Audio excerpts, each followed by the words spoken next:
Hello दोस्तों, Sidhra science academy में आप सभी का स्वागत है। तो दोस्तों, आज हम इस वीडियो में समझेंगे 12th क्लास के केमिस्ट्री के न्यू सिलेबस के बारे में और इनके बाद जो इसमें चैप्टर आएगा फर्स्ट सॉल्यूशन। ठीक है, इस वीडियो में हम सॉल्यूशन चैप्टर को कवर करेंगे।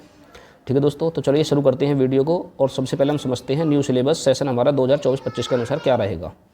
ठीक है दोस्तों, क्योंकि सिलेबस की जानकारी सबसे पहले ज़रूरी है, क्योंकि सिलेबस की अकॉर्डिंग ही आपको पढ़ाई करनी है और उसके साथ ही आपको अपने नोट्स बनाने हैं।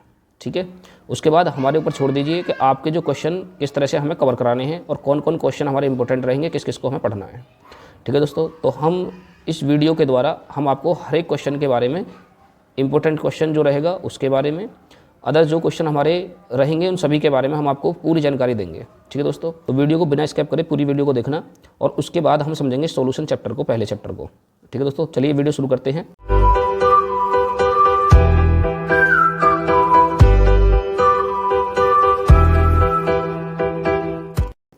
तो सबसे पहले हमें देखिए न्यू सिलेबस पढ़ना है 2024 और 25 एग्जाम के लिए।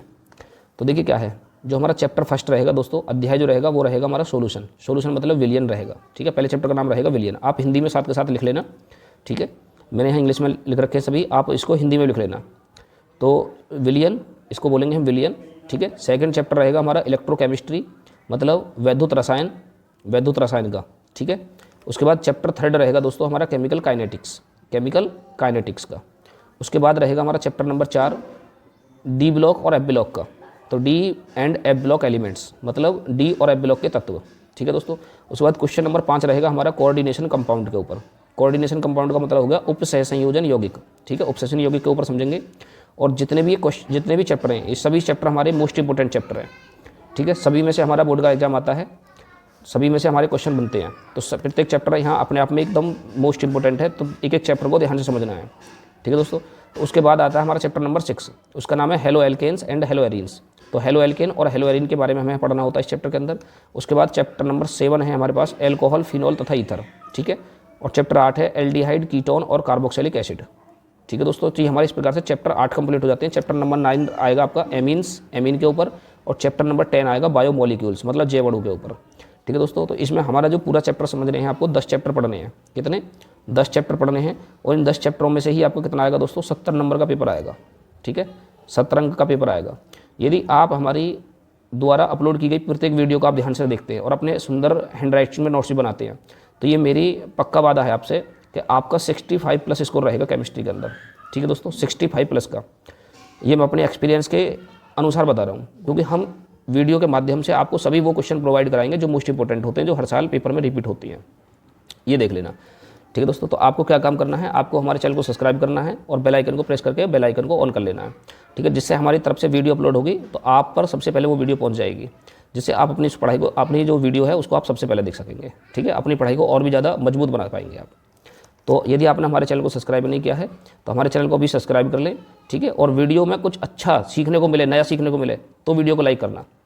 ठीक है दोस्तों, वीडियो को लाइक तभी करना जब आपको कुछ नया सीखने को मिले। मैं ये नहीं कहूँगा आपसे कि जी वीडियो को लाइक करो। ठीक है दोस्तों, वीडियो में कुछ सीखने को मिले आपको, तभी वीडियो को लाइक करना। ठीक है, तो चलिए शुरू करते हैं हम सबसे पहले चैप्टर फर्स्ट को, जिसका नाम रहेगा दोस्तों विलियन। तो आइए दोस्तों, आगे हम समझते हैं चैप्टर फर्स्ट को। ठीक है, ये 12th क्लास की केमिस्ट्री, जिसमें हमारा चैप्टर फर्स्ट है, अध्याय 1 है विलियन। ठीक है, और इस वीडियो में जो हम कवर करेंगे, किन किन टॉपिकों को कवर करेंगे, तो देखिए आप ध्यान से समझ लीजिए और अपनी नोटबुक में नोट भी कर लेना। सबसे पहले हम समझेंगे दोस्तों इस वीडियो के अंदर परिचय, इंट्रोडक्शन, किसका? विलियन का। ठीक है, मतलब इंट्रोडक्शन के अंदर हम इन चीज़ों के बारे में समझेंगे कि विलियन क्या है, किसे कहते हैं। उसके बाद हम समझेंगे विलियन की परिभाषा, विलय की परिभाषा और विलायक की परिभाषा, और इनके उदाहरण भी हम समझेंगे। ठीक है, example and definition of the solution, solute and solvent. Clear students? तो देखिए आगे समझिए। उसके बाद हमें जो समझना है यहाँ इसी वीडियो के अंदर हम समझेंगे विलियन के गुण, प्रॉपर्टीज़ ऑफ सॉल्यूशंस और विलियनों के प्रकार, टाइप्स ऑफ सॉल्यूशन। ठीक है, इन 4 टॉपिकों को हम इस वीडियो के अंदर कवर करेंगे। उसके बाद जो टॉपिक हमारे बचेंगे उनके लिए हम क्रम से आपको वीडियो देते रहेंगे। ठीक है, तो वीडियो ज़्यादा लंबी ना हो, इसलिए हम इसको पार्ट्स में बनाएंगे। वीडियो को, चैप्टर को हम पार्ट्स में समझेंगे। ठीक है ना? तो सबसे पहले हम क्या समझने वाले हैं इस वीडियो के अंदर? परिचय, इंट्रोडक्शन, विलियन, विलय और विलायक की परिभाषा और उनके उदाहरण, विलियन के गुण और विलियनों के प्रकार। ठीक है दोस्तों, ये मेरा आपसे वादा है कि एक एक चीज़ आपकी समझ में आएगी। वीडियो को स्किप मत करना और आप ध्यान से समझते रहना। ठीक है, जहाँ से अभी आपको कोई चीज़ समझ में आए तो कमेंट करके बताना, जब नेक्स्ट वीडियो होगी तो वहाँ आपको इसका एक्सप्लेनेशन कर दिया जाएगा और अच्छी तरह से और बेहतर तरीके से आपको नई वीडियो देंगे। ठीक है, तो चलिए शुरू करते हैं दोस्तों। सबसे पहले हम डालते हैं हेडिंग इंट्रोडक्शन विलियन। तो सबसे पहले हम समझेंगे यहाँ विलियन, विलियन क्या है। तो हम डालेंगे यहाँ पर सबसे पहली हेडिंग रहेगी हमारी परिचय, परिचय के ऊपर परिचय। ठीक है, परिचय को हम इंग्लिश में बोलेंगे इंट्रोडक्शन, INTRODUCTION। ठीक है दोस्तों, इंट्रोडक्शन, ये हमने हेडिंग डाली सबसे पहले परिचय, परिचय मतलब विलियन। ठीक है, तो हमें सबसे पहले इसमें क्या समझना है, सबसे पहले हम समझते हैं इसमें विलियन, विलियन के बारे में हमें यहाँ पढ़ना है। तो देखिए क्या है विलियन। तो विलियन को समझने से पहले हमें ये चीज़ समझनी है कि ये विलियन हमें मिलता कहाँ से है, जो सॉल्यूशन है सॉल्यूशन होता कहाँ से है। देखिए आपने सामान्यतः कुछ चीज़ों को देखा होगा अपने आसपास में, अपने आसपास में कुछ चीज़ों को देखा होगा, तो वो जो चीज़ें होती हैं हमारी, कुछ तो शुद्ध होती हैं, कुछ हमारी अशुद्ध होती हैं। ठीक है, दो प्रकार की वस्तुएं हमें दिखाई देती है। जब आपने 9th क्लास में द्रव्य को पढ़ा होगा तो वहाँ द्रव्य के बारे में आपने यौगिकों को पढ़ा होगा। ठीक है, तत्व और यौगिक में। तो यौगिक में आपने जो पदार्थ पढ़े होंगे सब्सटेंस, वहाँ दो प्रकार के पढ़े होंगे, शुद्ध पदार्थ और अशुद्ध पदार्थ। ठीक है दोस्तों, तो जो हमारे आसपास की वस्तुएं हैं वो हमें दो प्रकार की मिलती हैं, या तो शुद्ध मिलेंगी या अशुद्ध मिलेंगी। और अधिकांश पदार्थ जो होते हैं हमारे, वो दो या दो से अधिक पदार्थों के मिश्रण ही होते हैं। ठीक है, जो अधिकांश पदार्थ होंगे, ज़्यादा से ज़्यादा जो पदार्थ हम देखेंगे अपने आसपास में रखी हुई चीज़ों को देखिए, तो उसमें क्या देख पा रहे हैं हम, वो जो चीज़ें मिली हुई हैं वो दो या दो से ज़्यादा पदार्थों से मिलकर ही बनी है। ठीक है, जिनका जीवन में जो उपयोग होता है, ठीक है, जिनका जीवन में उपयोग और महत्व उनके संगठन पर निर्भर करता है। मतलब संगठन के आधार पर ही हम उनको अपने उपयोग में लाते हैं। जैसे कि देखिए, तो हम यह लिख सकते हैं कि सामान्यतः कुछ ही पदार्थ शुद्ध अवस्था में होते हैं। ठीक है, सामान्यतः या मुख्य रूप से हम लिख सकते हैं, मुख्य रूप से कुछ ही पदार्थ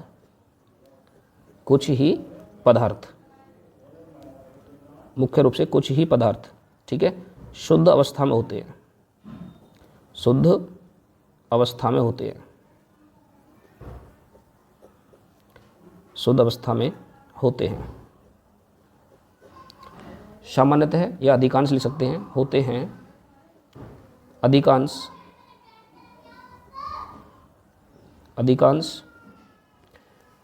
पदार्थ कैसे होते हैं दोस्तों, दो या दो से अधिक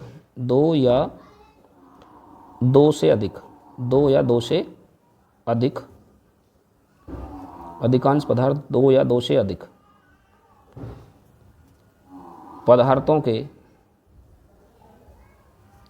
पदार्थों के क्या होते हैं, मिश्रण होते हैं। दो या दो से अधिक पदार्थों के मिश्रण होते हैं। ठीक है, मिश्रण होते हैं। तो जिनका जीवन में उपयोग,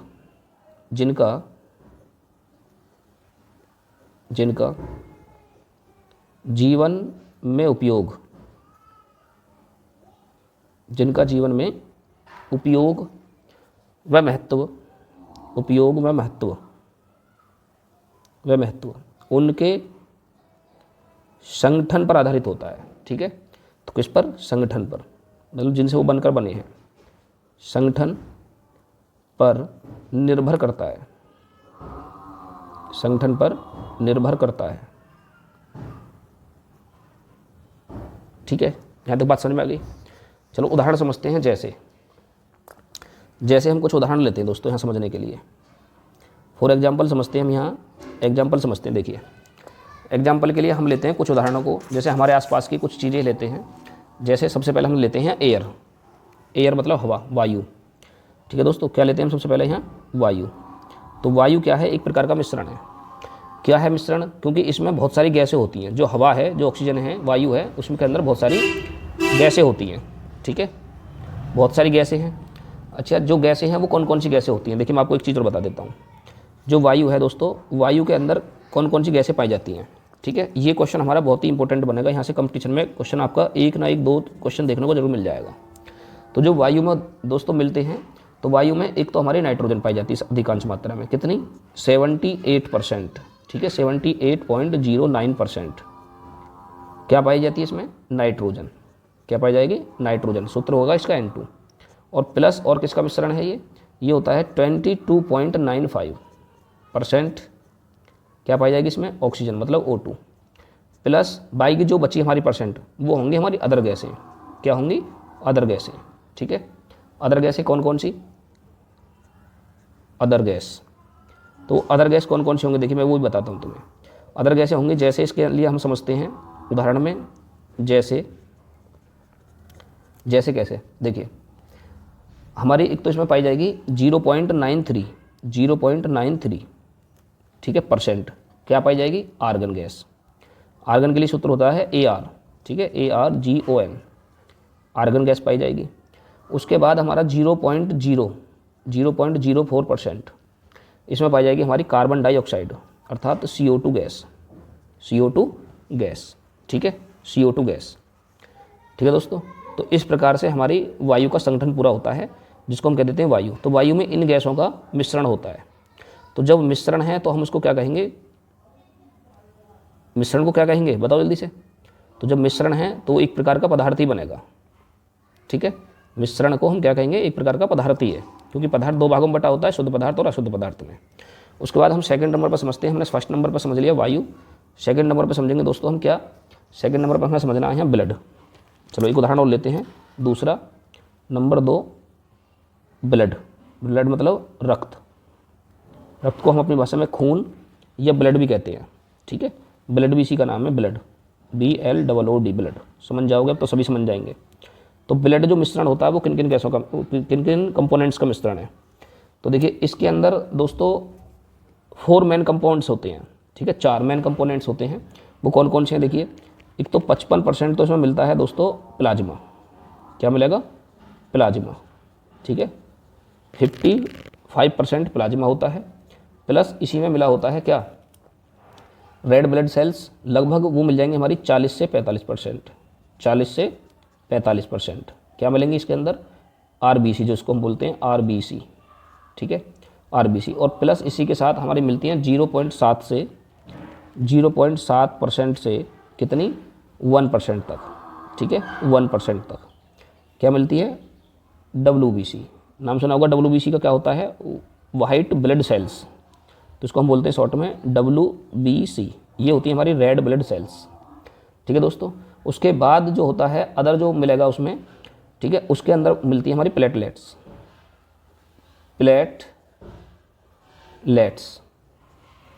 प्लेटलेट्स।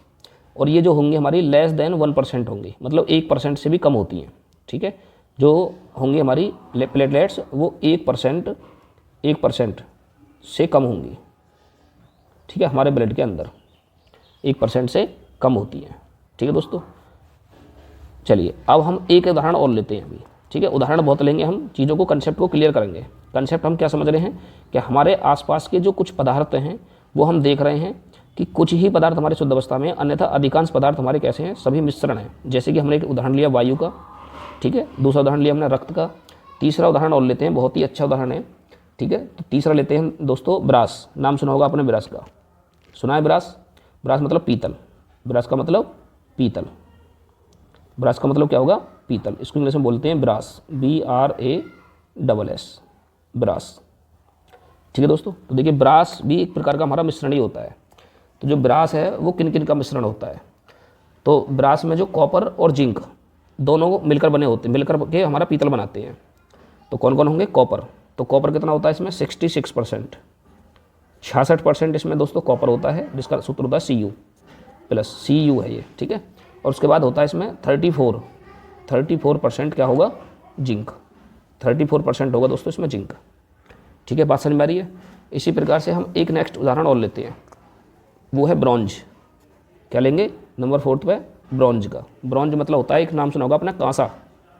कांसा, ये हमारी सभी क्या हैं? उपधातुएं हैं ये, कांसा।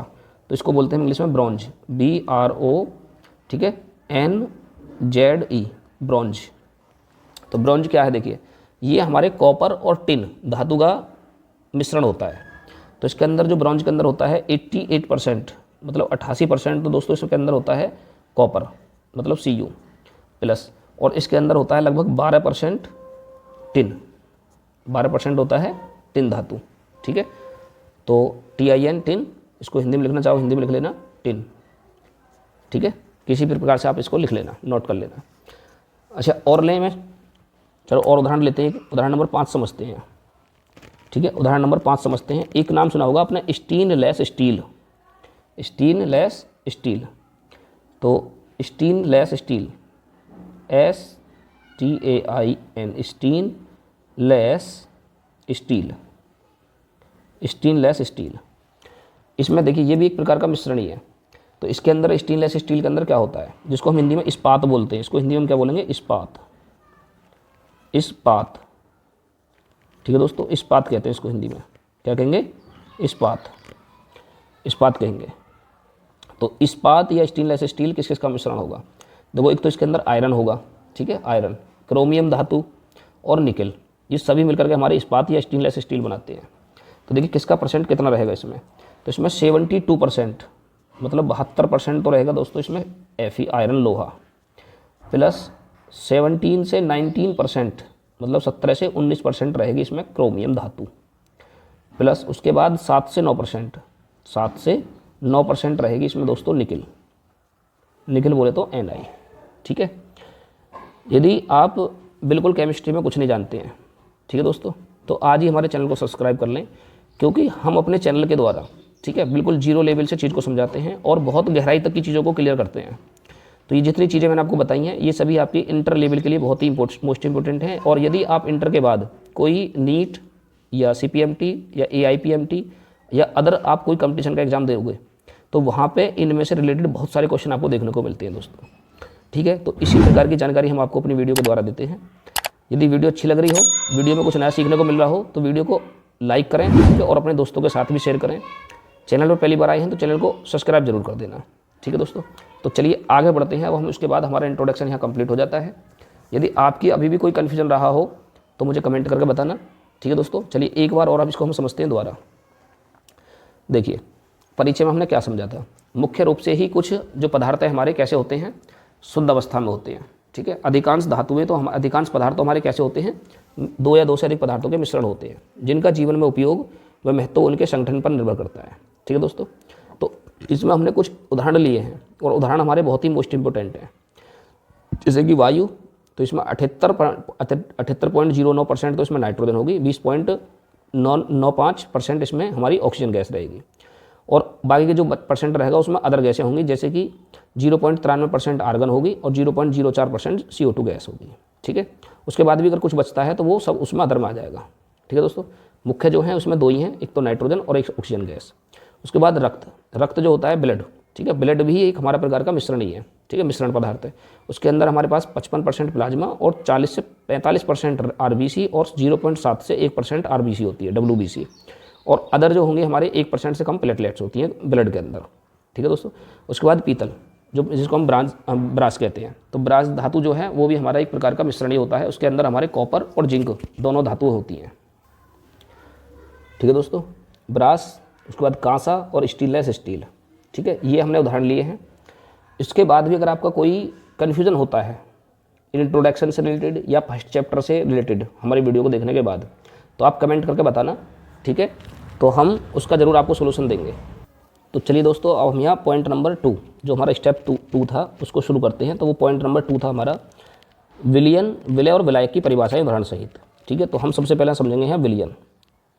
विलयन, विलयन क्या है, किसे कहते हैं हम विलयन, एक एक कंसेप्ट आपके समझ में आएगा, बस वीडियो को ध्यान से समझते रहिए आप। देखिए विलयन क्या है, विलयन को हम दोस्तों सबसे पहले तो इंग्लिश में कहते हैं सॉल्यूशन। क्या कहेंगे इसको, सॉल्यूशन, ठीक है, याद रखना सॉल्यूशन, विलयन को इंग्लिश में कहेंगे हम सॉल्यूशन। तो विलयन क्या है, तो सबसे पहले हम इसकी परिभाषा लिखते हैं। चलो, ये विलयन जो होता है हमारा 2 या 2 से अधिक पदार्थों का कैसा होता है, समांगी मिश्रण, होमोजीनियस सॉल्यूशन होता है, ठीक है, होमोजीनियस सॉल्यूशन।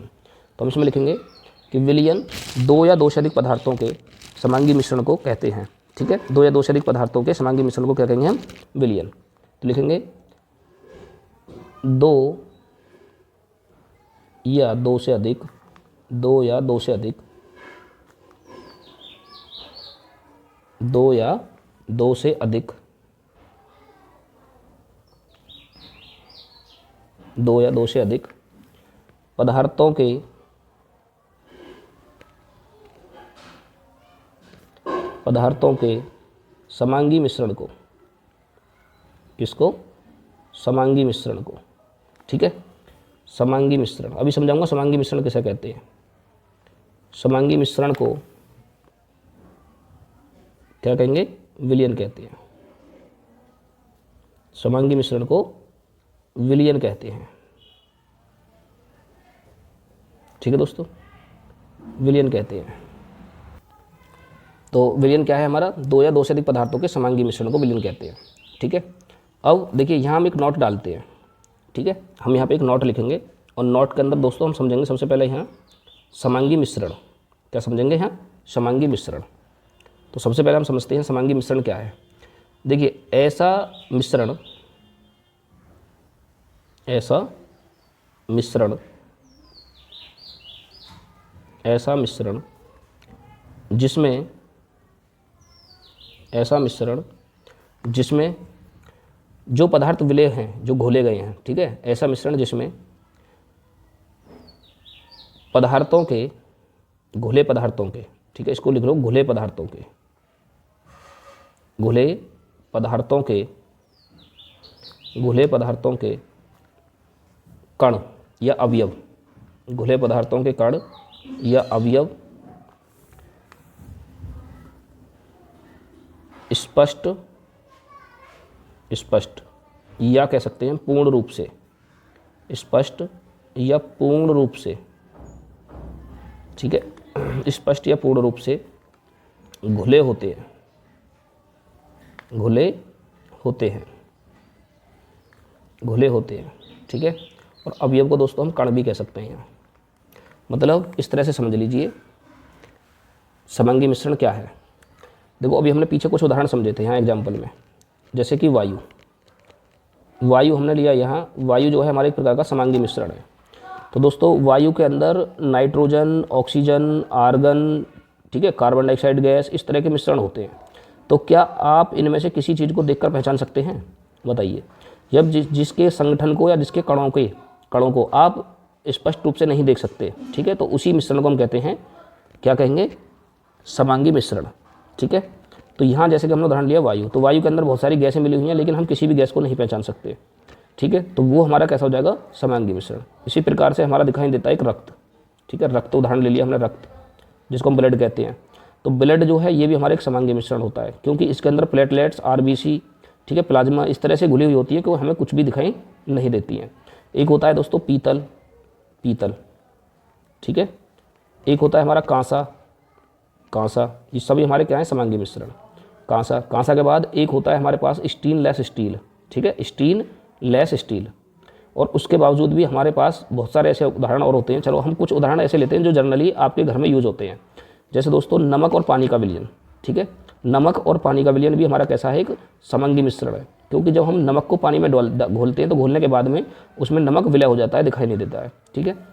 अगर हम चीनी में, पानी में चीनी घोल देते हैं, ठीक है, जिसको हम शुगर कहते हैं, जो शुगर को हम डालते हैं पानी के अंदर तो शुगर घुलने के बाद भी उसमें दिखाई नहीं देगी, ठीक है, जो चीनी है वो दिखाई नहीं देती है। तो इसी प्रकार के मिश्रण को हम क्या कहते हैं, समांगी मिश्रण कहते हैं, ठीक है। और अभी मैं आपको समांगी मिश्रण के क्या और भी गुण हैं उनको सभी को एक चीज़ को समझाऊंगा। आप यहाँ ये चीज़ समझ लीजिए कि समांगी मिश्रण को ही हम दोस्तों विलयन कहते हैं, समांगी मिश्रण को ही विलयन कहते हैं। तो ये विलयन की आपको परिभाषा समझ में आ गई होगी। तो चलिए अब हम आगे एक चीज़ और समझते हैं। यहाँ पे नोट में ही ये हमारा नंबर 1 याद रखना, इसको हम समझेंगे है नोट में नंबर 2। दूसरी बात और समझते हैं, ठीक है। दूसरी बात क्या है, तो देखिए दो पदार्थों से मिलकर बने विलयन को, तो हम नोट में के अंदर समझेंगे हम यहाँ दो पदार्थों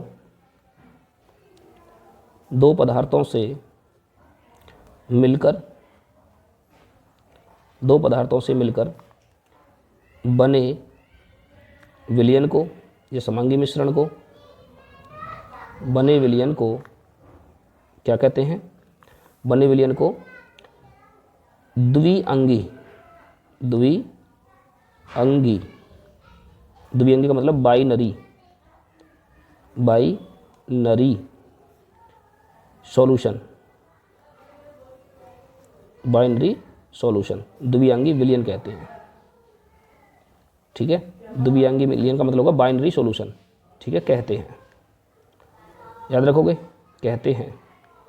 और एक चीज़ और मैं आपको बता दूं, इस सिलेबस में जो हमें समझना है 12th क्लास के चैप्टर फर्स्ट में, हमें बाइनरी सॉल्यूशन के बारे में ही समझना है, मतलब द्विअंगी विलयन के बारे में ही पढ़ना है। ठीक है, चलो थर्ड पॉइंट पे एक चीज़ और समझते हैं, हम इसके बारे में बहुत अच्छी बात समझते हैं। देखिए इसके बारे में एक और बहुत अच्छी बात बताता हूँ मैं, नंबर 3 पे। ये तो 2 पदार्थों से मिलकर है, यदि कोई विलयन हमारा 3 पदार्थों से मिलकर बना हो तो हम लिखेंगे 3 पदार्थों से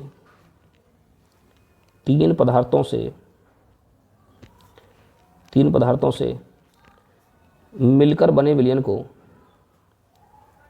3 पदार्थों से मिलकर बने विलयन को 3 पदार्थों से मिलकर बने विलयन को क्या कहेंगे हम? त्रिअंगी।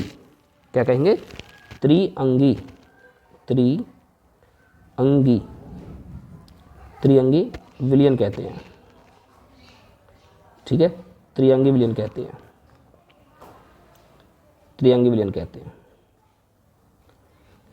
देखिए जैसे कुछ उदाहरण ले लें समझने के लिए। द्विअंगी विलयन का उदाहरण बताओ। जैसे कि पानी में नमक को घोल दिया तो उसमें 2 कंपोनेंट्स घुल गए, नमक और पानी। तो इस प्रकार के जो विलयन बनेगा उसको बोलेंगे बाइनरी सॉल्यूशन। त्रिअंगी विलयन, जिसे हमने ले लिया दूध में पानी डाल दिया और पानी में चीनी घोल दी। ठीक है, पहले हमने पानी लिया, दूध लिया, दूध के अंदर थोड़ा पानी डाला, पानी के बाद हमने उसमें चीनी डाल दी। ठीक है, तो इस प्रकार के बने विलयन को हम क्या डालेंगे? त्रिअंगी विलयन। ठीक है, तो इस प्रकार से हमारे जो विलयन होते हैं द्विअंगी और त्रिअंगी विलयन हमारे इसमें बन लेते हैं। लेकिन हमें त्रिअंगी विलयन को नहीं पढ़ना है, हमें जो पढ़ना है केवल बाइनरी सॉल्यूशन द्विअंगी विलयन को ही पढ़ना है। ठीक है दोस्तों, तो यहाँ तक बात समझ में आ गई होगी। अच्छा मैं आपको एक चीज़ और बता देता हूँ। चलो, जो द्विअंगी मिश्रण होता है, ठीक है, उसके बाद हम समझते हैं विलय और विलायक को। चलो हेडिंग डालते हैं विलय और विलायक। तो यहाँ नोट के अंदर ही है, चलो नंबर 4 ही कर लो आप इसको, या हेडिंग बना लो विलय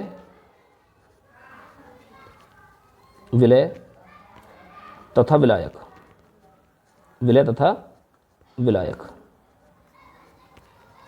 ठीक है दोस्तों, विलय तथा विलायक मतलब सॉल्यूट एंड सॉल्वेंट। क्या हो डालेंगे हम यहाँ? Solute and solvent.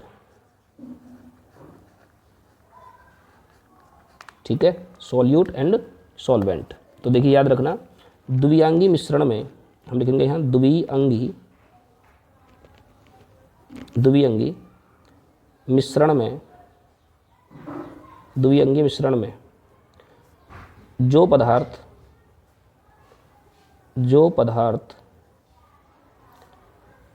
कम मात्रा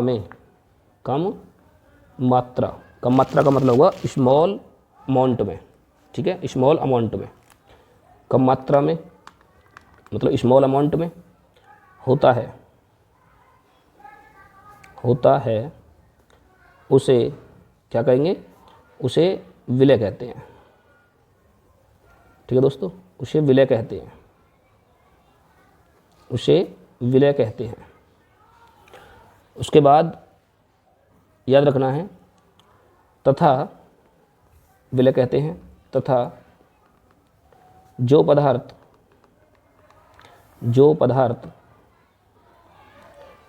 पदार्थ अधिक मात्रा में होता है, लार्ज अमाउंट में होता है, मतलब अधिक मात्रा का मतलब होगा लार्ज अमाउंट मात्रा में होता है दोस्तों, उसे क्या कहेंगे हम? उसे विलायक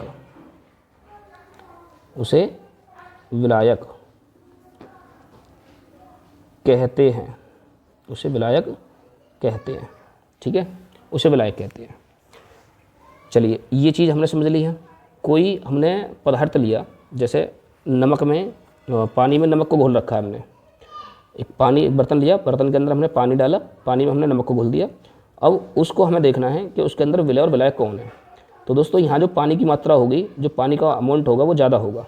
ठीक है, क्योंकि उसमें नमक डाल रखा है हमने, तो पानी जो रहेगा उसमें वो विलायक रहेगा, और जिसकी मात्रा कम है मतलब जो नमक है वो हमारा विलय हो जाएगा। ठीक है, या इस प्रकार से हम इसको समझ सकते हैं कि जो घुल जाता है उसको विलय और जिसमें घुलता है उसको विलायक कहते हैं। ठीक है, 2 पहचान मैंने आपको बता दी, जिसकी मात्रा कम हो, जिसकी मात्रा देखो, एक तो ये पहचान है। उसकी मात्रा जो घुलता है उसको विलय, और जो घुल जाता है उसको विलय, और जिसमें घुल जाता है उसको विलायक कहते हैं। ठीक है, अच्छा आपको एक चीज़ और बताता हूँ।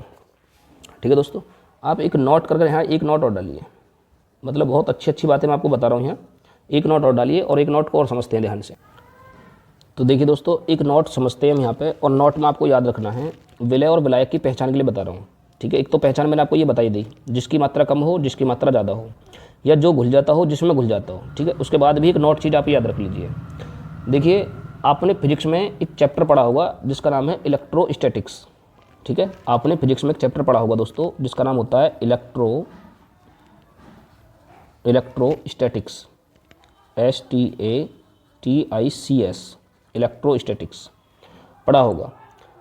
तो वहाँ क्या है, उस चैप्टर के अंदर क्या सिखाया जाता है, उस चैप्टर के अंदर हम एक चीज़ समझते हैं कि हर एक सब्सटेंस की अलग अलग प्रॉपर्टीज़ होती है, ठीक है।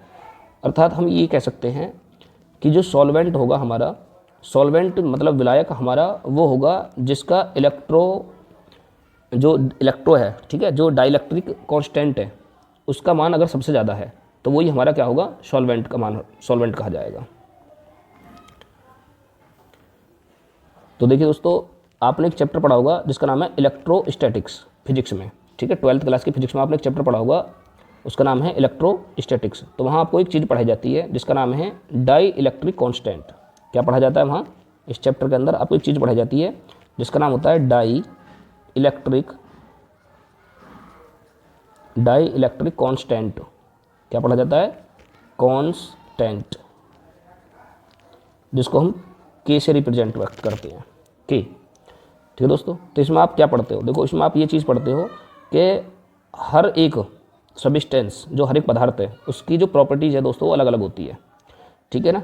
तो जैसे कांस्टेंट मतलब हम इस प्रकार से समझते हैं, जो हमारा सॉल्वेंट होता है ना दोस्तों, सॉल्वेंट, जो हमारा सॉल्वेंट है, तो सॉल्वेंट क्या है, देखिए जिसका मान, ठीक है ना, सॉल्यूशन के अंदर, विलियन के अंदर जिसका मान डाई इलेक्ट्रिक कांस्टेंट मतलब के का मान ज़्यादा होगा, वही हमारा क्या होगा, सॉल्वेंट होगा।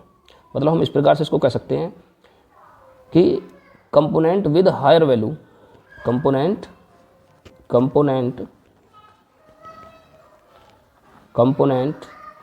With higher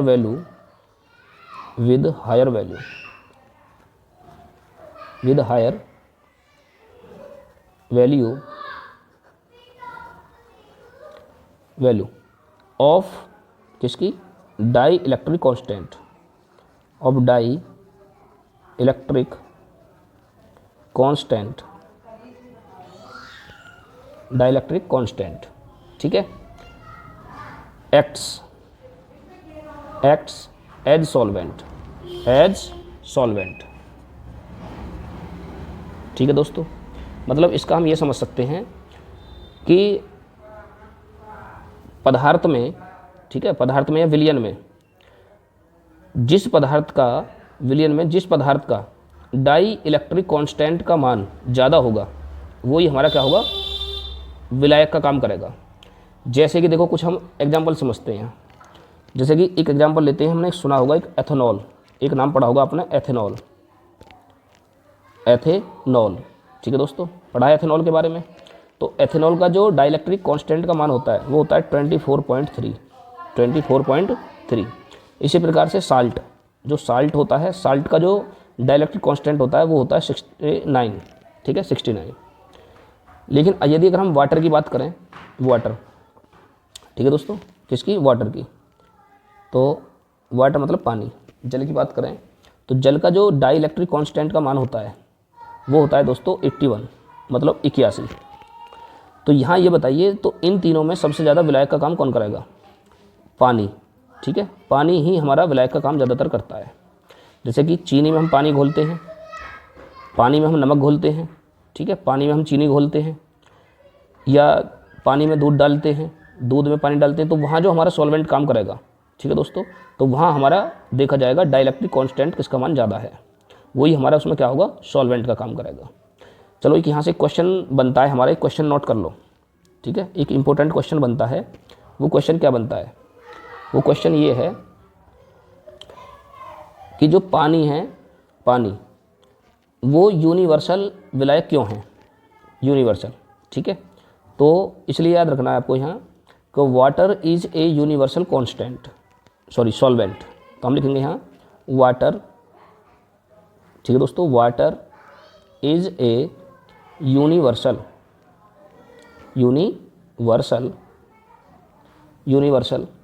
solvent.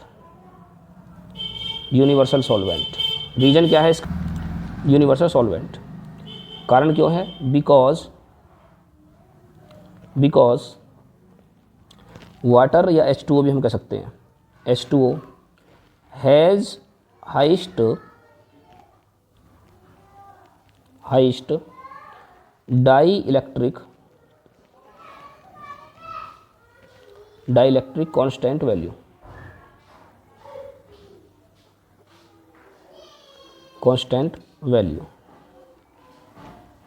ठीक है दोस्तों, कांस्टेंट वैल्यू कितनी होती है?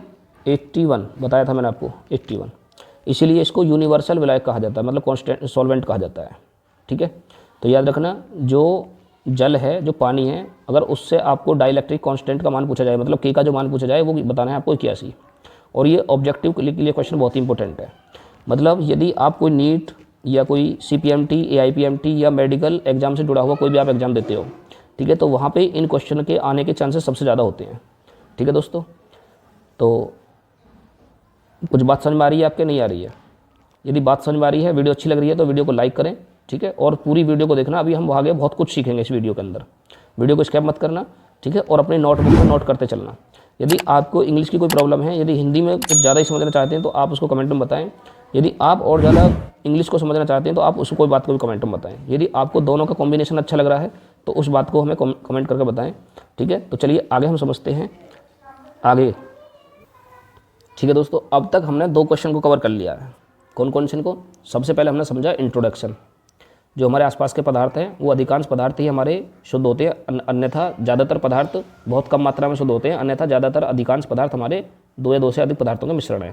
ठीक है दोस्तों, मिश्रण हमने जैसे बहुत सारे एग्जाम्पल लिए थे, आयरन, वो लिया था हमने वायु, ब्लड। ठीक है, उसके बाद कांसा, पीतल, स्टेनलेस स्टील, अदर बहुत सारे एग्जाम्पल हमने लेकर समझे थे। उसके बाद हमने समझा था विलयन की परिभाषा, विलय की परिभाषा और विलायक की परिभाषा। ठीक है, विलयन जो होता है हमारा 2 या 2 से अधिक पदार्थों का समांगी मिश्रण होता है दोस्तों। और समांगी मिश्रण क्या है? जिसके ऐसा विलयन जिसके अंदर जो हमारे कंपोनेंट्स घुले हैं वो पूर्णतः घुले हों। ठीक है, जिनको आसानी से स्पष्ट रूप से अलग नहीं किया जा सकता है या नहीं देखा जा सकता है, तो उन्हीं को हम समांगी मिश्रण कहते हैं। ठीक है, तो समांगी मिश्रण या विलयन के गुण अब हम यहाँ समझने वाले हैं 3rd पॉइंट में। ठीक है, तो अब हम स्टार्टिंग करते हैं पॉइंट नंबर 3rd की। तो पॉइंट नंबर 3rd में क्या है? विलयन के गुण। विलयन का मतलब होता है समांगी मिश्रण। ठीक है, विलयन के गुण। ठीक है दोस्तों, विलयन के गुण। तो विलयन के गुण देखिए क्या होते हैं। तो विलयन के गुण को हम बोलते हैं types of properties. Types of properties.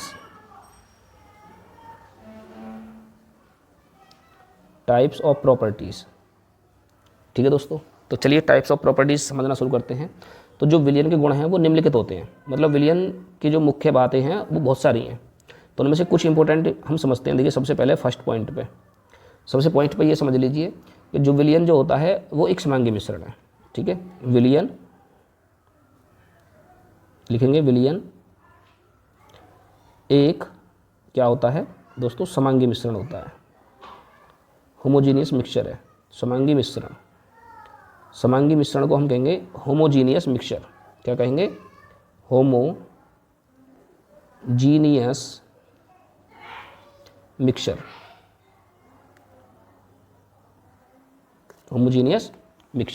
ठीक है, होमोजेनियस मिक्सचर होता है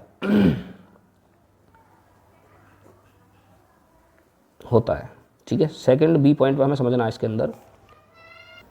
देखिए सेकंड पॉइंट पर आपको क्या समझना है? तो जो विलयन में विलय के कणों का आकार होता है, तो हम लिखेंगे विलयन में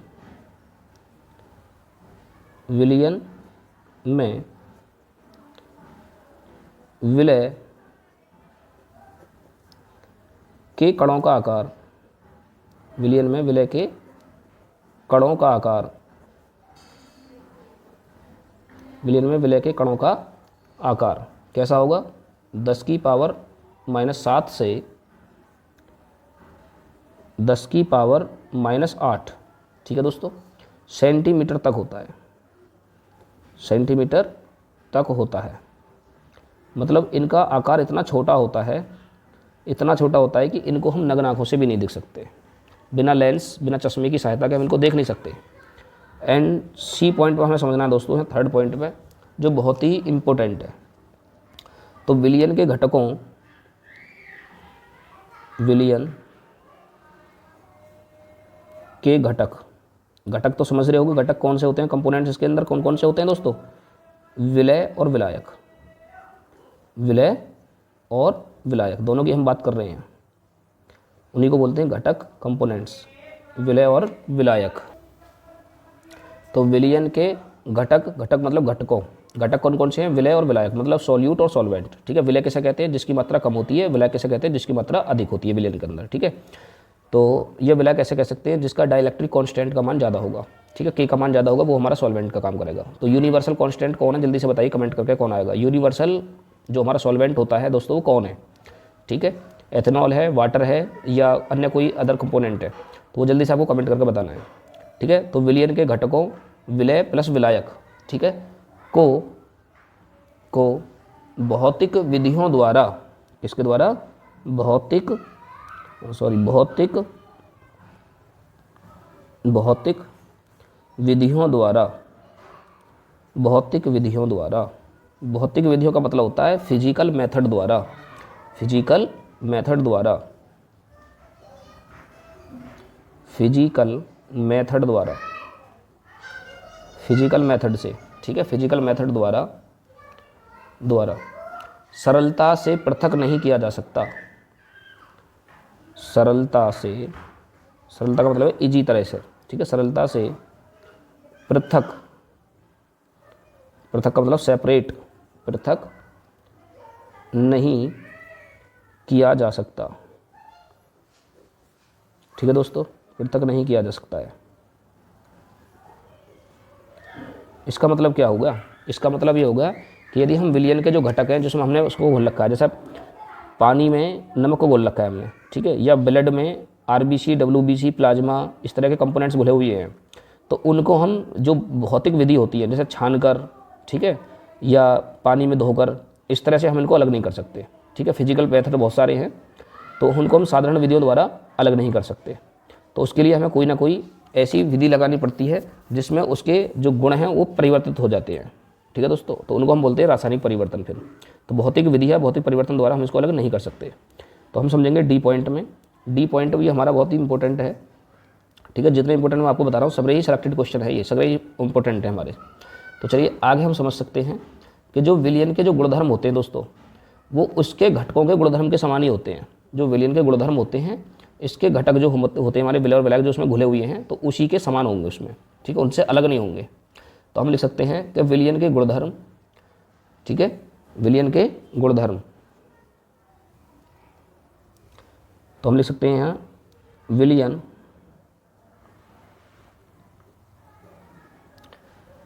के गुणधर्म, विलियन के गुणधर्म, इसके घटक, इसके घटक, घटक मतलब घटकों भी कह सकते हैं हम। घटकों का मतलब होता है अवयवों, अवयवों का मतलब होगा विलय और विलायक की बात कर रहे हैं हम इसमें। के गुणधर्म, के गुणधर्म होते हैं, के गुणधर्म होते हैं या समान होते हैं, कैसे लिख लो इसको, ठीक है दोस्तों, के गुणधर्म ही होते हैं। इसका मतलब ये होगा जैसे मान लो हमने पानी के अंदर साल्ट जो नमक है NaCl उसको घोल रखा है, तो दोस्तों अगर हम इसके गुणों को देखें तो हमारे दोनों के गुण उसमें दिखाई देंगे, ठीक है। विलियन के अंदर नमक और पानी दोनों का ही हमें उसमें टेस्ट दिखाई देगा, तो इसलिए जो विलय और विलायक के गुणधर्म होते हैं वो ही हमारे विलियन के गुणधर्म भी होते हैं, ठीक है। तो चलिए आगे हम पॉइंट समझते हैं ई, पॉइंट नंबर ई। तो पॉइंट नंबर ई क्या है, तो जो विलियन के गुणधर्म हैं हम लिखेंगे यहाँ विलियन के गुणधर्म, विलियन के गुणधर्म। तो देखिए दोस्तों विलियन के जो गुणधर्म होंगे जैसे घनत्व, डेंसिटी, श्यानता, पृष्ठ तनाव, क्वथनांक, हिमांक आदि विलियन के संगठन के साथ साथ परिवर्तित होते रहते हैं, ठीक है। तो जैसे विलियन के गुणधर्म चेंज होंगे ऐसे ही उनका क्या होगा, संगठन भी चेंज होता रहेगा, ठीक है दोस्तों। तो ये होते हैं हमारे विलियन के गुण। लास्ट स्टेप बचा है हमारा यहाँ जिसकी नाम है विलियन की विलियन के प्रकार। ठीक है, तो हम फोर्थ पॉइंट को समझेंगे। इस वीडियो का लास्ट स्टेप रहेगा विलियन के प्रकार। ठीक है दोस्तों, तो चलिए शुरू करते हैं विलियन के प्रकार। तो देखिए नंबर 4 है हमारे पास। अच्छा, आप एक बार इनको देख लीजिए ऊपर वाले इनको, जो विलियन के गुण हैं दोस्तों। यदि आपने स्क्रीनशॉट नहीं लिया है तो इनका स्क्रीनशॉट ले लो। ठीक है, आप अपनी कॉपी में नोटबुक में नोट कर लो।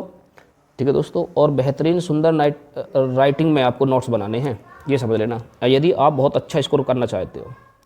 ठीक है, तो चलिए समझते हैं विलियनों के प्रकार। विलियनों के प्रकार, विलियनों के प्रकार, तो इसको हम इंग्लिश में कहेंगे दोस्तों types of solutions. Types of solution. ठीक है दोस्तों, टाइप्स ऑफ सॉल्यूशन। तो जो विलियन है, विलियन को निम्नलिखित 3 आधारों पर बांटा गया है। ठीक है, विलियन को निम्न आधारों से वर्गीकृत किया गया है। विलियन जो होते हैं हमारे बहुत सारे होते हैं, तो 3 आधार हैं इसके। ठीक है, तो लिखेंगे हम यहाँ विलियन को निम्नलिखित विलियन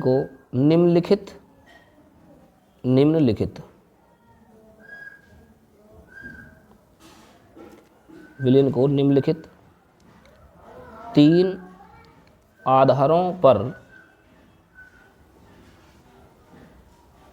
विलियन को निम्नलिखित 3 आधारों पर। तो देखिए 3 आधार वो कौन कौन से हैं। तो सबसे पहला फर्स्ट पॉइंट होता है हमारा दोस्तों, वो है विलय की मात्रा के आधार पर। ठीक है, तो हम डालेंगे यहाँ विलय की मात्रा के आधार पर। विलय की मात्रा, विलय की मात्रा के आधार पर, विलय की मात्रा के आधार पर। ठीक है, विलय की मात्रा के आधार पर, तो इसका मतलब होता है on the basis of quantity of solute.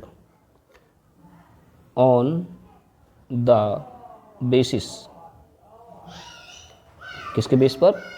Basis of quantity of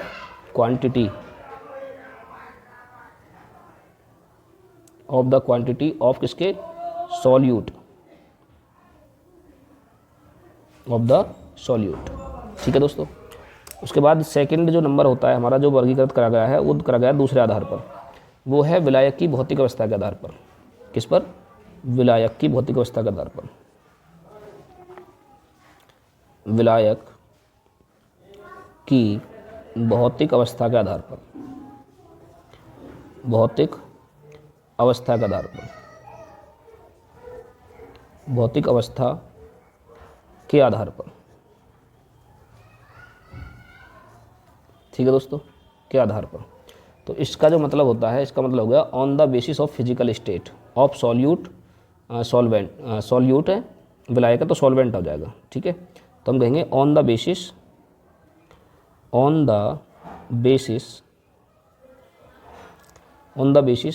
of physical state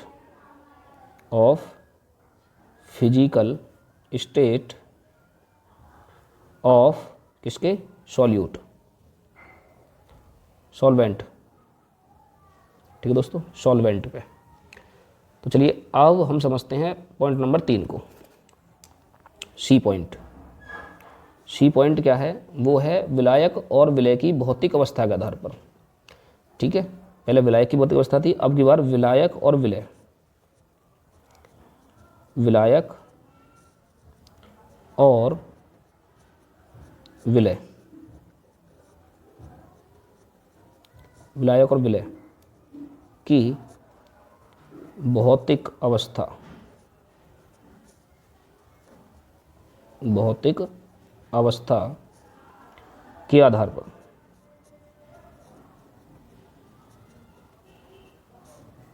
के आधार पर, तो इस प्रकार से हम कह सकते हैं on the basis of physical state of solvent and solute.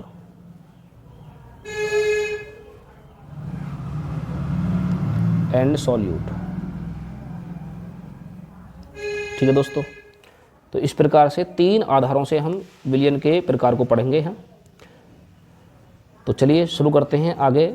विलयन के प्रकार नंबर 1 रहेगा हमारा विलय की मात्रा के आधार पर, मतलब on the basis of quantity of solute. ठीक है दोस्तों, तो नंबर 1 हेडिंग डालेंगे हम यहाँ पे। कौन सा है? फर्स्ट हमारा विलय की मात्रा के आधार पर।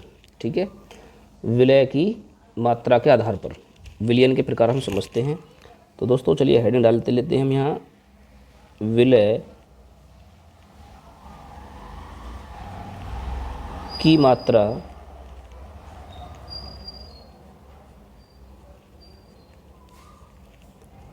के आधार पर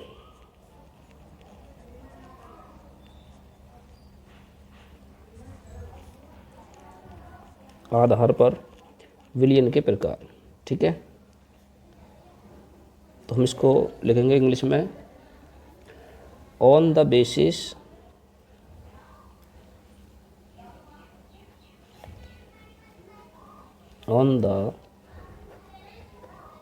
बेसिस ऑफ क्वांटिटी ऑफ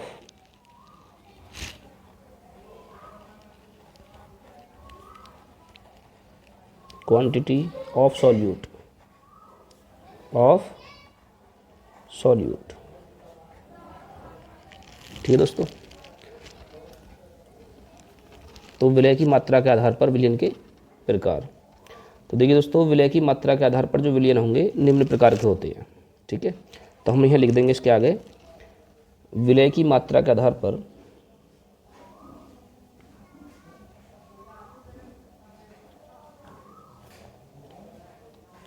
विलय की मात्रा के आधार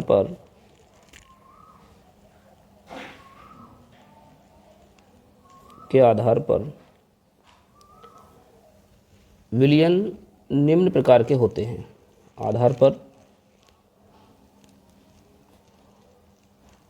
विलयन निम्न प्रकार के होते हैं।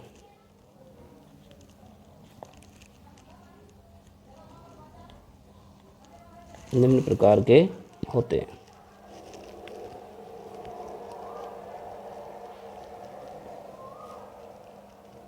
निम्न प्रकार के होते हैं। ठीक है दोस्तों,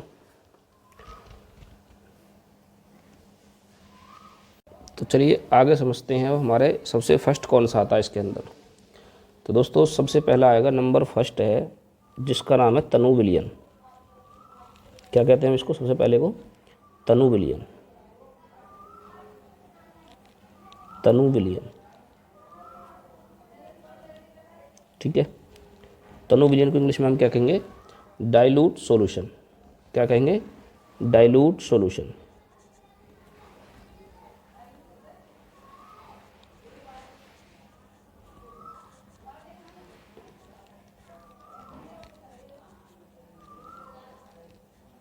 डाइल्यूट सॉल्यूशन। तो देखिए डाइल्यूट सॉल्यूशन क्या होते हैं, ये तनु विलयन हमारे क्या होते हैं। तो हम कह सकते हैं वह विलयन जिसमें विलय पदार्थ की मात्रा, ठीक है, विलय पदार्थ की मात्रा क्या हो? विलायक में घुली हुई मात्रा से बहुत कम होती है। ठीक है, अर्थात हम इसको ऐसे समझ सकते हैं कि जो विलयन है उसके अंदर जो हमारा सॉल्यूट है, उसकी पदार्थ की सॉल्यूट जो सब्सटेंस है उसकी मात्रा सॉल्वेंट की अपेक्षा कंपेयर में, ठीक है, बहुत ही कम होती है। अर्थात हम इसको इस प्रकार से व्यक्त करेंगे कि वह विलयन जिसमें, ठीक है, वह विलयन जिसमें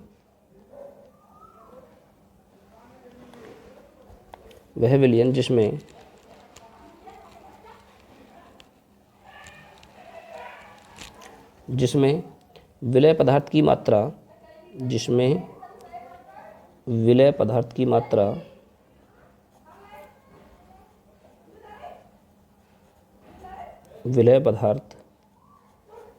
की मात्रा विलायक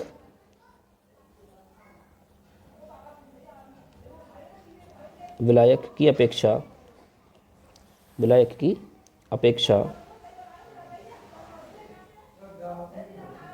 विलायक की अपेक्षा बहुत कम होती है,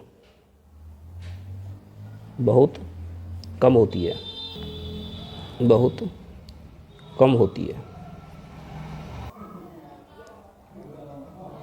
कम होती है। ठीक है दोस्तों, तो उसे हम क्या कहेंगे, उसे तनु विलीन कहते हैं। तो हम उसे कहेंगे वह तनु विलीन कहलाता है, तनु विलीन।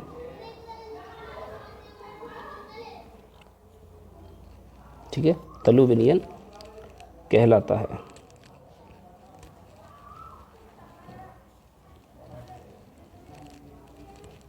कहलाता है। ठीक है दोस्तों, उसको हम कहते हैं तनु विलीन। तो चलिए अब आगे हम समझते हैं, दूसरा प्रकार आता है हमारा सांद्र विलयन। ठीक है दोस्तों, दूसरा हमारा क्या आएगा, सांद्र विलयन। एक हो गया तनु विलयन, एक हो गया सांद्र विलयन।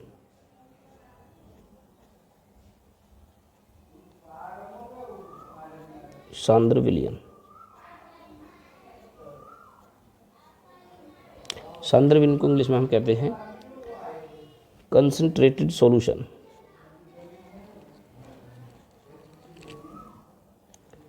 Concentrated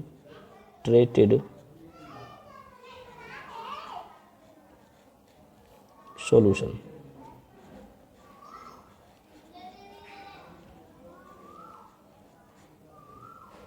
concentrated solution.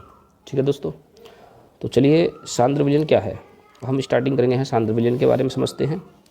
तो सांद्र विलयन क्या है, देखिए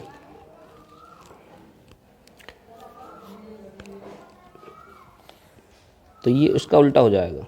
ठीक है, तो ये अपोजिट हो जाएगा। इसमें हमारी विलय की मात्रा बहुत कम थी, इसमें विलय की मात्रा बहुत ज़्यादा हो जाएगी। ठीक है, तो वह विलयन जिसमें विलय की मात्रा विलायक में घुली हो। ठीक है, तो हम लिखेंगे इसकी डेफिनेशन, वह विलयन वह विलयन जिसमें विलय की अधिक मात्रा, वह विलयन जिसमें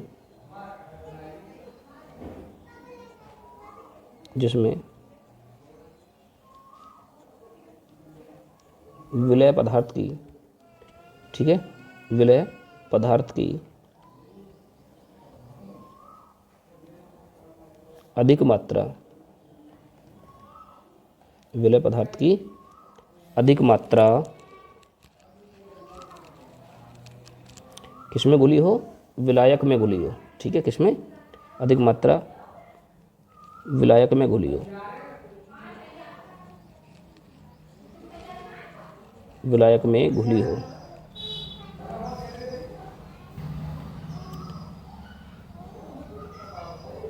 घुली हो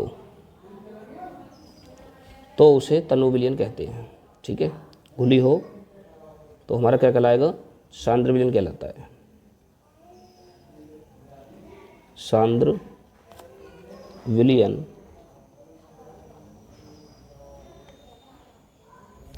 ठीक है कहलाता है।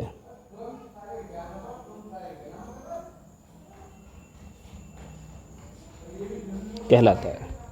ठीक है दोस्तों, तो देखिए दोस्तों आगे हम थर्ड को समझते हैं यहाँ, सैचुरेटेड सॉल्यूशन मतलब संतृप्त विलयन क्या है।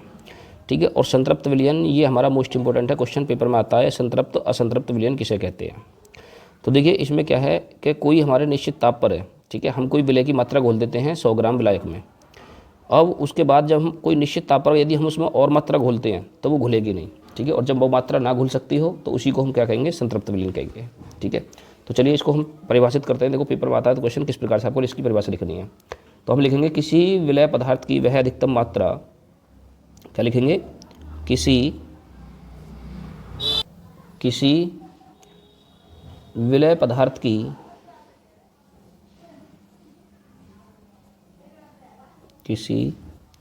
विलय पदार्थ की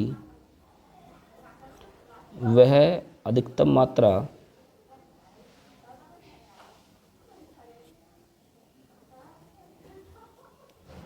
मात्रा जो कि जो कि एक निश्चित ताप पर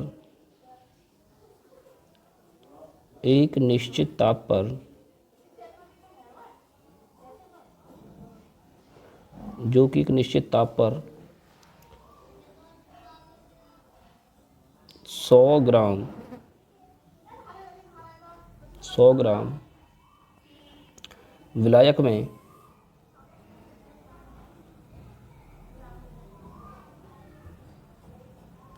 100 ग्राम विलायक में, ठीक है, घुल सके,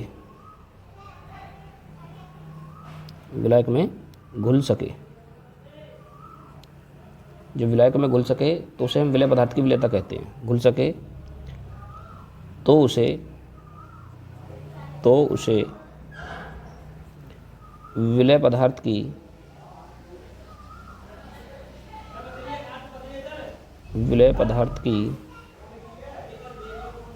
विलेयता कहते हैं,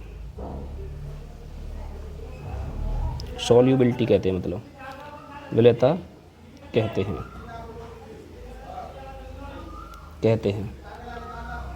तथा ठीक है दोस्तों। तो देखिए, इस प्रकार निश्चित ताप पर विलय की और मात्रा ना घुल सकती हो तो उसे हम क्या कहेंगे? संतृप्त विलयन कहेंगे। देखिए, इसका मतलब समझते हैं, इसको थोड़ा छोटा करके समझते हैं सरल भाषा में। देखिए, जो किसी विलय पदार्थ की जो विलयता है, ठीक है, समझ करना, जो पदार्थ की जो भी विलयता हो और विलयता से अधिक मात्रा में उसमें हम किसी भी विलय को घोलें विलायक के अंदर, ठीक है, तो वो घुलेगा नहीं। एक निश्चित ताप पर वो उस विलयता से ज़्यादा मात्रा में नहीं घुलता है। तो इसी प्रकार के विलयन को हम कहते हैं संतृप्त विलयन, सैचुरेटेड विलयन। तो वो जो घुलेगा वो एक अपनी विलयता के अनुपात में ही घुल सकता है, ठीक है, उससे कम मात्रा में घुल सकता है, लेकिन उससे ज़्यादा मात्रा में कभी नहीं घुलेगा, ठीक है। तो इस प्रकार के विलयन को ही हम क्या कहेंगे? संतृप्त विलयन कहेंगे, ठीक है। अब हमारा आएगा नेक्स्ट पॉइंट है नंबर 4, ठीक है दोस्तों। तो नेक्स्ट है हमारे पास 4th पॉइंट है, जिसका नाम है असंतृप्त विलयन, अनसैचुरेटेड सॉल्यूशन। तो देखिए ये क्या होता है, ठीक है। तो शुरू करते हैं, चलिए लिखते हैं। वह विलयन जिसमें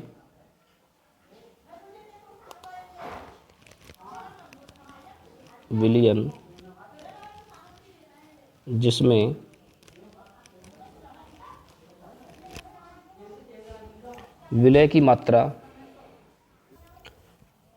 ठीक है दोस्तों। देखिए परिभाषा हमने लिख दी इसकी, तो समझ लीजिए, वह विलयन जिसमें विलय की मात्रा संतृप्त विलयन की अपेक्षा कम होती है, ठीक है, उसको असंतृप्त विलयन कहते हैं। अर्थात इसका मतलब क्या हुआ? यदि एक निश्चित ताप पर, ठीक है, एक निश्चित ताप पर विलय की और मात्रा घुल सकती हो तो ऐसे ही विलयन को हम क्या कहेंगे? असंतृप्त विलयन कहते हैं, ठीक है दोस्तों। यदि एक निश्चित ताप पर विलय की और मात्रा घुल सकती हो तो ऐसे ही विलयन को हम क्या कहेंगे? असंतृप्त विलयन कहेंगे, ठीक है। उसके बाद हमारा पाँचवा पॉइंट रहेगा अति संतृप्त विलयन के लिए, जिसको हम कहते हैं सुपर सैचुरेटेड सॉल्यूशन। तो चलिए समझते हैं उसको भी आगे। तो देखिए दोस्तों, इसमें 5वां जो पॉइंट है ना, वो है अति संतृप्त विलयन, जिसको हम कहते हैं सुपर सैचुरेटेड सॉल्यूशन, ठीक है दोस्तों। इसमें क्या होता है कि वह विलयन जिसमें एक निश्चित ताप पर उस विलयन की संतृप्त अवस्था के लिए आवश्यक मात्रा से अधिक मात्रा में विलय पदार्थ उपस्थित होता है, तो उसी को हम अति संतृप्त विलयन कहते हैं, ठीक है। अर्थात इसका एक मतलब समझते हैं। देखिए इसमें मतलब क्या निकल के आता है, क्या कहना चाह रहा है? तो ये जो विलयन होंगे ना हमारे अति संतृप्त विलयन जो होते हैं, वो मित स्थायी, ठीक है, मेटा स्टेबल होते हैं। मेटा स्टेबल का मतलब ये है कि कुछ ही समय में विलय की अधिक मात्रा, ठीक है, विलयन से पृथक हो जाती है। आ रही बात समझ में नहीं आ रही है? जो अति संतृप्त विलयन है वो मित स्थायी होते हैं, मतलब मेटा स्टेबल होते हैं दोस्तों। कुछ ही समय में विलय की जो अधिकतम मात्रा होगी वो विलयन से पृथक हो जाती है और वो बाद में आके संतृप्त विलयन ही बना लेते हैं। मतलब ये कहने का मतलब ये है कि एक प्रकार के संतृप्त विलयन का दूसरा रूप होता है, ठीक है। ये कुछ देर तक ही सुपर सैचुरेटेड सॉल्यूशन के रूप में रहते हैं, मतलब अति संतृप्त विलयन के रूप में रहते हैं, लेकिन कुछ देर बाद क्या होता है कि विलय की अधिकतम मात्रा इसमें से विलयन से पृथक हो जाती है और बाद में आके संतृप्त विलयन ही बन जाता है, ठीक है। तो इस प्रकार के विलयन को हम बोलते हैं अति संतृप्त विलयन, ठीक है दोस्तों। तो हमने सबसे पहला विलय की मात्रा के आधार पर, ठीक है, विलयन के प्रकार को समझ लिए हैं। तो विलय की मात्रा के आधार पर दोस्तों विलयन को 5 वर्गों में विभाजित किया गया है। तो उसमें सबसे पहला था हमारा तनु विलयन, एंड सेकंड नंबर था सांद्र विलयन, थर्ड नंबर था दोस्तों संतृप्त विलयन, और 4th पॉइंट था हमारा मतलब असंतृप्त विलयन, ठीक है। और 5th पॉइंट है हमारा अति संतृप्त विलयन, ठीक है, जिसको हम तनु विलयन को डाइल्यूट सॉल्यूशन, सांद्र विलयन को कॉन्सेंट्रेटेड सॉल्यूशन कहते थे, संतृप्त विलयन को सैचुरेटेड सॉल्यूशन, और इसी प्रकार अनसैचुरेटेड सॉल्यूशन और सुपर सैचुरेटेड सॉल्यूशन के नाम से हम इन्हें जानते हैं। ठीक है, अब आएगा हमारा स्टेप नंबर 2 जो होगा विलायक की भौतिक अवस्था के आधार पर। ठीक है दोस्तों, तो विलायक की भौतिक अवस्था के आधार पर, तो चलिए समझते हैं आगे विलायक की भौतिक अवस्था के आधार पर विलय के प्रकार। तो देखिए दोस्तों, आगे हम समझते हैं यहाँ विलायक की भौतिक अवस्था के आधार पर विलयन के प्रकार। ठीक है, on the basis of physical state of solvent. ठीक है, सॉल्वेंट की जो फिजिकल स्टेट होगी उसी के बेस पर हम क्लासिफिकेशन करते हैं सॉल्यूशन का। तो ये कितने प्रकार के होते हैं, तो देखिए जो सॉल्वेंट की जो फिजिकल स्टेट होती है ना दोस्तों, उसके आधार पर हम विलयन को 3 वर्गों में विभाजित करेंगे। ठीक है, 3 पार्ट्स में हम इसको डिवाइड करते हैं। तो इसमें जो सबसे पहला आता है वो होगा हमारा गैसीय विलयन, एंड सेकंड नंबर होगा हमारा द्रव विलयन जिसको हम कहते हैं लिक्विड सॉल्यूशन, और थर्ड जो होगा हमारा ठोस विलयन जिसको हम सॉलिड सॉल्यूशन भी कहते हैं। ठीक है दोस्तों, तो चलिए शुरू करते हैं हम किस प्रकार से पेपर में लिखना होता है। ठीक है, तो थ्योरी किस प्रकार से हमें से बनानी है। तो विलायक की भौतिक अवस्था के आधार पर विलयन 3 प्रकार के होते हैं। सबसे पहले तो हम ये लिखेंगे कि विलायक की भौतिक अवस्था के आधार पर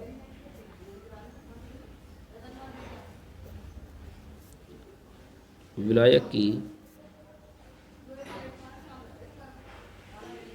भौतिक अवस्था विलायक की भौतिक अवस्था के आधार पर विलायक की भौतिक अवस्था के आधार पर विलयन को ठीक है दोस्तों, विलयन को कितने वर्गों में बांटेंगे, 3 वर्गों में। ठीक है, तो भौतिक अवस्था के आधार पर विलयन 3 प्रकार के होते हैं। विलयन 3 प्रकार के होते हैं। ठीक है दोस्तों, तो चलिए कौन कौन से वो 3 प्रकार हैं। सबसे पहला होता है इसके अंदर जिसका नाम है गैसीय विलयन। तो फर्स्ट हम बनाते हैं यहाँ पे, फर्स्ट उसका नाम हो जाएगा गैसीय विलयन। गैसीय विलयन, ठीक है। तो गैसीय विलयन को हम इंग्लिश में क्या कहेंगे, गैसीय विलयन को गैसियस सॉल्यूशन,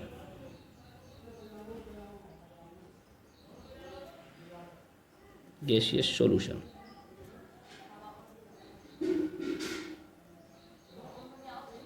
ठीक है, कोई भी बात कहीं पे समझ में आए तो कमेंट करके बताना।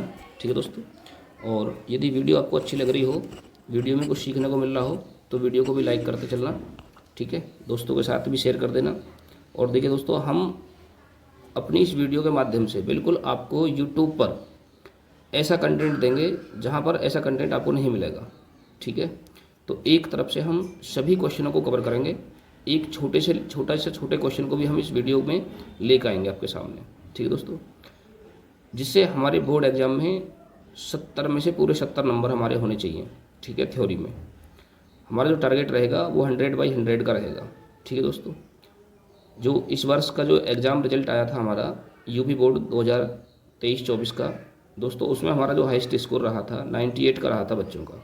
ठीक है, तो 2 नंबर उसमें कट गए थे बच्चों के किसी वजह से, लेकिन अब की बार हम आपका 1 नंबर भी नहीं कटने देंगे। ठीक है दोस्तों, तो इसलिए आज ही हमारे चैनल को सब्सक्राइब कर लें और बेल आइकन को प्रेस करके और ऑन कर लेना। ठीक है, जिससे हमारी तरफ से आने वाली वीडियो का आपको नोटिफिकेशन मिल जाए और आप उस वीडियो को सबसे पहले देख सकें। ठीक है दोस्तों, तो चलिए स्टार्ट करते हैं हम गैसीय विलयन क्या होते हैं।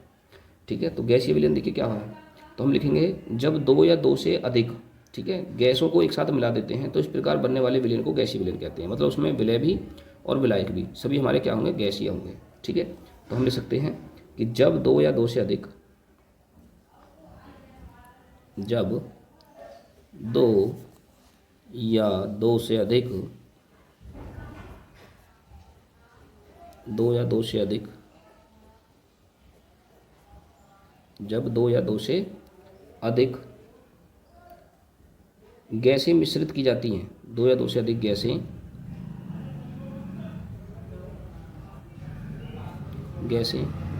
मिश्रित की जाती हैं,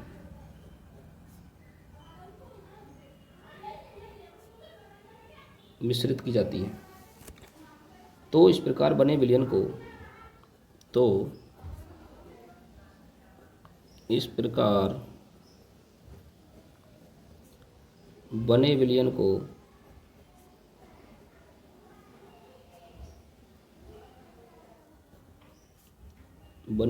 को क्या कहेंगे? गैसीय विलयन।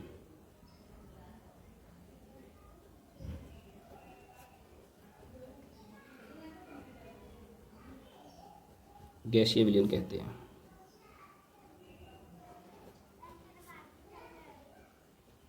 ठीक है दोस्तों, इस प्रकार बने विलयन को गैसीय विलयन हम कहते हैं। तो चलिए देखिए, आपको एक चीज़ और बता दूँ मैं इसके जुड़ी हुई बातें। ठीक है, बहुत अच्छी बात बताऊंगा। जो गैसीय मिश्रण होगा ना वो समांगी होता है। ठीक है, तो गैसीय विलयन में विलय गैस, द्रव या ठोस हो सकता है, परंतु विलायक जो रहेगा हमारा, सॉल्वेंट जो रहेगा वो दोस्तों गैस ही होना चाहिए। ठीक है, तो जो हमारा विलय है, विलय वो गैस भी हो सकता है, द्रव भी हो सकता है, ठोस भी हो सकता है, परंतु जो सॉल्वेंट रहेगा हमारा, जो विलायक रहेगा वो दोस्तों गैस ही रहेगा। ठीक है, तो गैसीय विलयन कहेंगे वैसे विलयन को। अब हम समझते हैं आगे जो हमारा पॉइंट नंबर 2 है। तो पॉइंट नंबर 2 देखिए क्या होता है। अब हम कहेंगे यहाँ द्रव विलयन, एक बांटा गया है द्रव विलयन। द्रव विलयन, ठीक है, द्रव विलयन क्या है? Liquid solution. लिक्विड सॉल्यूशन,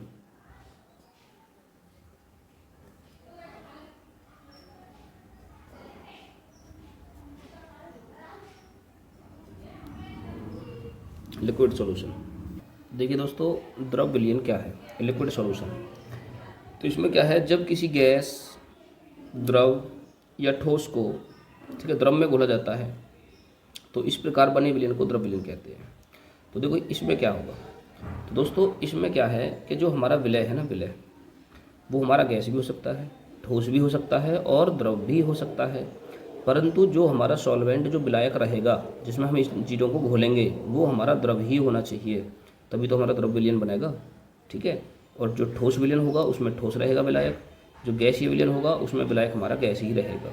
ठीक है, तो जिस प्रकार का विलयन रहेगा उसी प्रकार का हमारा विलायक रहेगा, ये समझ लीजिए। इसमें कोई ज़्यादा बड़ी बात नहीं है इन चीज़ों को याद करने में। तो देखिए पॉइंट नंबर 3 है हमारे पास, और उसका नाम क्या है? उसका नाम रहेगा दोस्तों, हमने गैस विलयन को पढ़ लिया, द्रव को पढ़ लिया, बचा हमारे पास कौन? ठोस विलयन।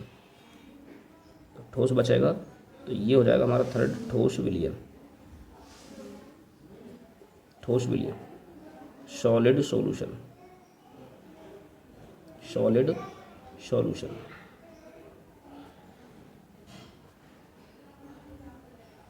Solid solution. ठीक है दोस्तों,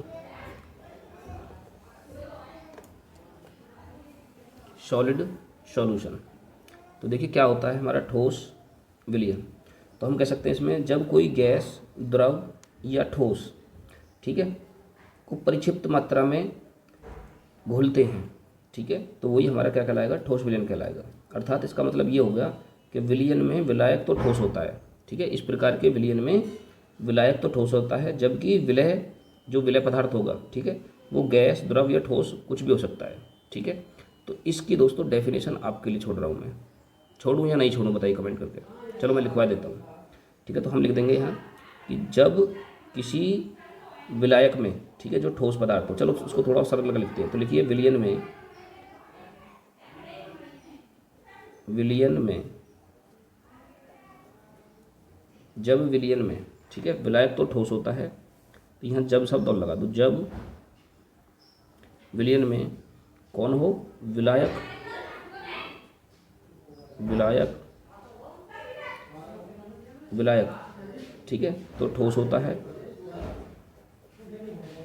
विलायक तो ठोस होता है, विलायक तो ठोस होता है, परंतु विलय पदार्थ, परंतु विलय ठोस, द्रव या गैस, गैस हो सकता है, हो सकता है। तो इस प्रकार के विलयन को हम कहेंगे ठोस विलयन। ठीक है दोस्तों, तो यहाँ तक बात समझ में आ गई सभी के। तो चलिए अब यहाँ से हम समझते हैं जो हमारा विलयन के तीसरा आधार है। ठीक है, वो तीसरा आधार क्या था? विलायक और विलय की भौतिक अवस्था के आधार पर, मतलब physical state of solute and solvent, ठीक है, के आधार पर ही हम विलयन का तीसरा प्रकार बनाया था। तो चलिए समझते हैं हम उसको आगे। विलयन के विलय मतलब विलय और विलायक के भौतिक अवस्था के आधार पर कैसे विलयन को विभाजित किया गया है। तो देखिए दोस्तों, नंबर 3 आ रहा है हमारा विलयन के आधार का, ठीक है, प्रकार में। तो हम लिखेंगे यहाँ विलायक और विलय। विलायक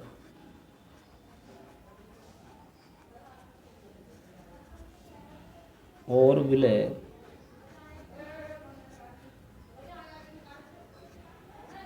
विलायक और विलय की भौतिक अवस्था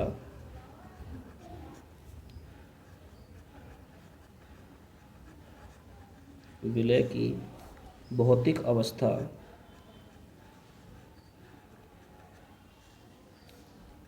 के आधार पर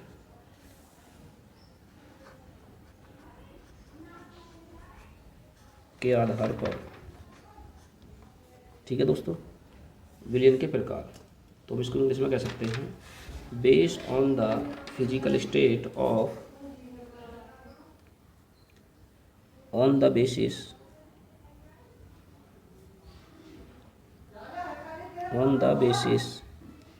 of physical state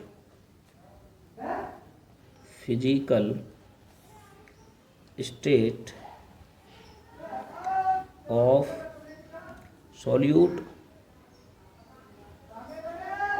and solvent। ठीक है स्टूडेंट्स, तो देखिए इसमें हमें एक चीज़ को टेबल बना कर समझना है। ठीक है, ये और एक चीज़ बता देता हूँ मैं, ये जो क्वेश्चन कर रहे हैं ना हम यहाँ, ये इंपॉर्टेंट क्वेश्चन रहेगा। ये तीसरा किसके लिए इंपॉर्टेंट रहेगा, देखिए मैं आपको बता देता हूँ।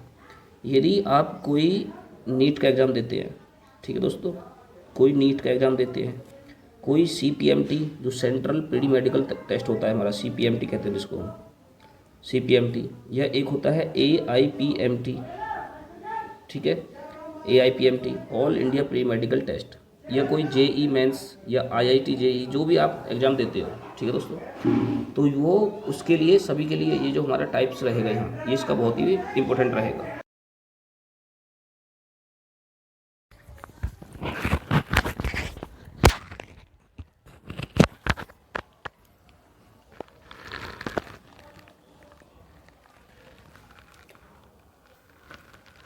तो देखिए दोस्तों, ये हमारा थर्ड है और लास्ट है, ठीक है, जो हमारा सॉल्यूशन है उसका क्लासिफिकेशन का लास्ट पॉइंट है। तो लास्ट पॉइंट हमारा है विलायक और विलय की भौतिक अवस्था के आधार पर, ठीक है, on the basis of physical state of solute and solvent. ठीक है दोस्तों, तो देखिए इसमें हमें क्या करना है। तो हमें जो हम अभी विलायक की भौतिक अवस्था के आधार पर विलयन पढ़ गए, हमने 3 प्रकार के विलायक की अवस्था के आधार पर 3 विलयन पढ़े थे हमने, जिनमें था ठोस विलयन, द्रव विलयन और गैस विलयन। ठीक है दोस्तों, तो उसी में थोड़ा सा और आगे इम्प्रूवमेंट करके नहीं, ये हमारा वर्गीकरण किया गया है। तो एक चीज़ और समझ लो, ये जो क्वेश्चन है ना हमारे लिए बहुत ही इंपॉर्टेंट क्वेश्चन है। देखिए ये जो क्वेश्चन है ये दोस्तों हमारे बहुत ही इंपॉर्टेंट क्वेश्चन है। यदि आप कोई नीट या CPMT या AIPMT, ठीक है, central pre medical test, all India pre medical test, या जो भी मेडिकल एग्जाम, या कोई भी आप JEE मेंस या वो भी अन्य कोई कंपटीशन का एग्जाम दोगे, तो उसमें यहाँ से 1-2 क्वेश्चन आपको जरूर देखने को मिल जाएगा। ठीक है दोस्तों, तो बहुत ही इंपॉर्टेंट है। ठीक है, तो चलिए समझते हैं, शुरू करते हैं। तो सबसे पहले हमें एक टेबल बना लेनी है। ठीक है, सरल भाषा में समझने के लिए हमें क्या करना पड़ेगा, एक टेबल बनानी पड़ेगी। ठीक है दोस्तों, अब टेबल बनाने के बाद में हम क्या करते हैं, तो सबसे पहले देखिए हम लिख देते हैं हम विलयनों के प्रकार। इधर ले लेते हैं कॉलम विलायक का और दूसरा ले लेते हैं विलय का। ठीक है, तो हम जो लेंगे विलायक, उसको हम पहले गैस को लेंगे। ठीक है, किसको लेंगे, गैस को, और उसके बाद विलय आप कुछ भी ले सकते हैं यहाँ जगह इधर। तो हम लेंगे यहाँ पहले विलायक को, गैस को, फिर द्रव को, फिर ठोस को। ठीक है, एक प्रकार गैस लेंगे, एक बार द्रव, एक बार ठोस, इस तरह से लेंगे। तो देखिए सबसे पहला जो हमारा विलयन बनेगा वो गैसीय विलयन बनेगा। अब गैसीय विलयन कौन बनेगा, देखो अपने पीछे ये चीज़ पढ़ रखी है अपनी, अभी इसी वीडियो में मैंने आपको ये चीज़ें समझाई थी, इससे नेक्स्ट पिछले टॉपिक पे ही। तो क्या था कि यदि हमारा विलायक कोई भी गैस अवस्था में है, गैसीय अवस्था में है, ठीक है, और उसका विलय पदार्थ कोई भी हो, या तो गैस हो, चाहे द्रव हो, चाहे ठोस हो, वो हमेशा गैसीय विलयन बनाएगा। ठीक है, क्योंकि यहाँ हम इसको बोलेंगे गैस का गैस में विलयन।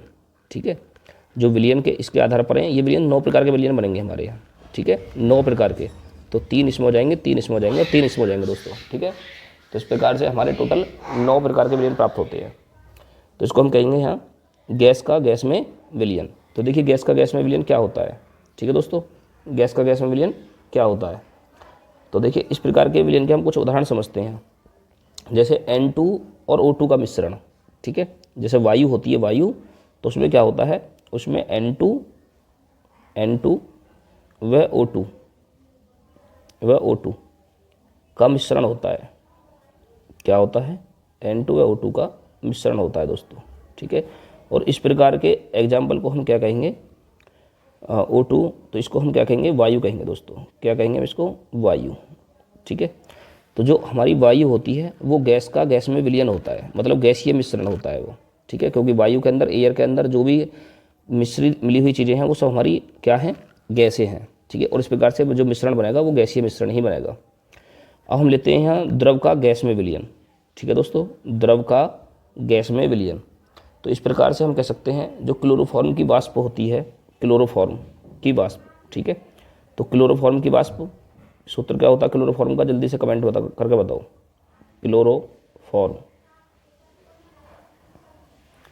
क्लोरोफॉर्म की वाष्प,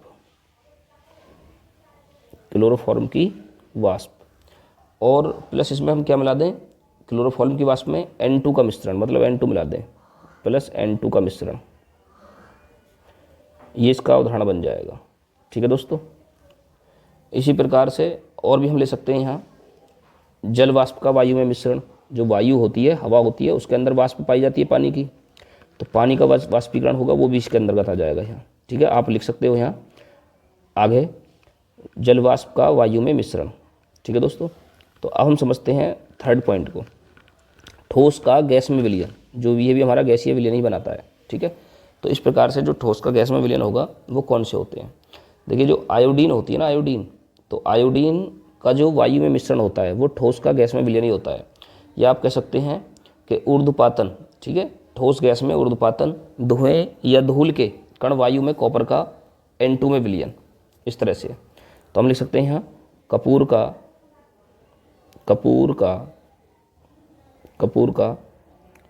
N2 में मिश्रण, ठीक है दोस्तों। या आप ऐसे भी कह सकते हो कि जो धूल के कण हैं उनका वायु में मिश्रण, ठीक है। तो हम लिख सकते हैं यहाँ धूल के कणों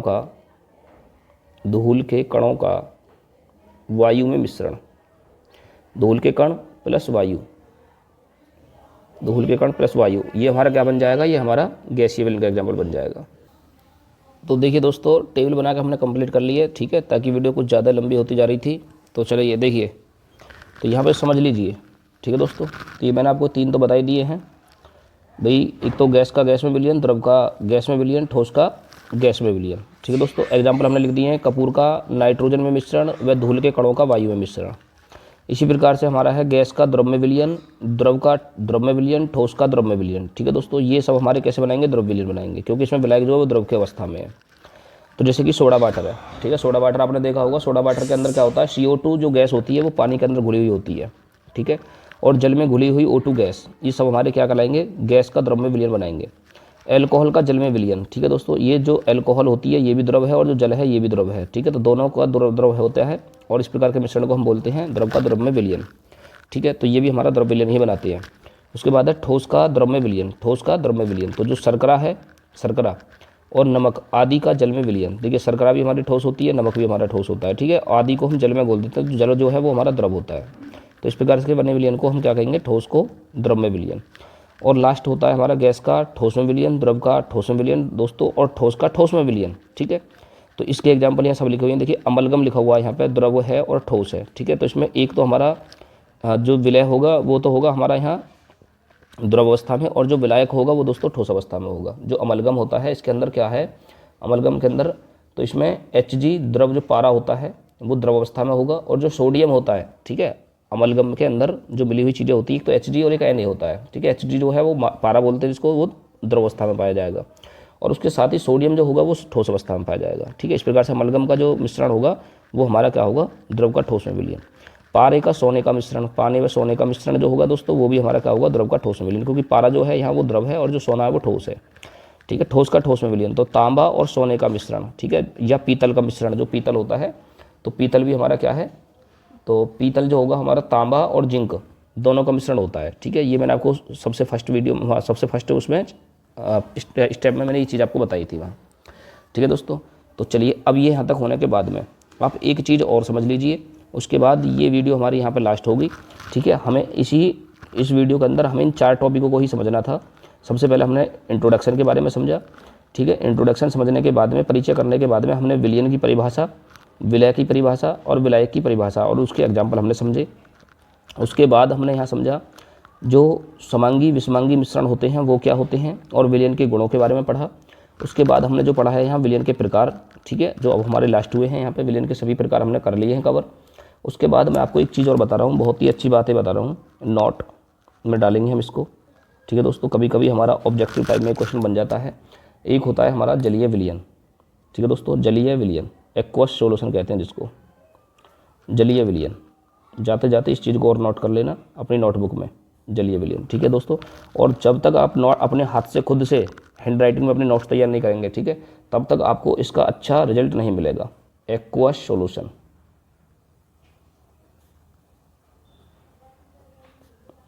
एक्वस सॉल्यूशन, तो क्या है एक्वस सॉल्यूशन, देखिए, तो ऐसा विलयन जिसमें जल विलायक का कार्य करता है, या ऐसा विलयन जिसमें विलायक जल होता है, ठीक है, उसको जलीय विलयन कहेंगे। याद रखना, लिख लेना अपने आप से डेफिनेशन। तो मैं बोल दे रहा हूँ, ऐसा विलयन जिसमें विलायक जल होता है, ठीक है, उसी को हम जलीय विलयन कहते हैं, एक्वस सॉल्यूशन कहते हैं। एक होता है दोस्तों हमारा यहाँ दूसरा, वो होता है निर्जलीय,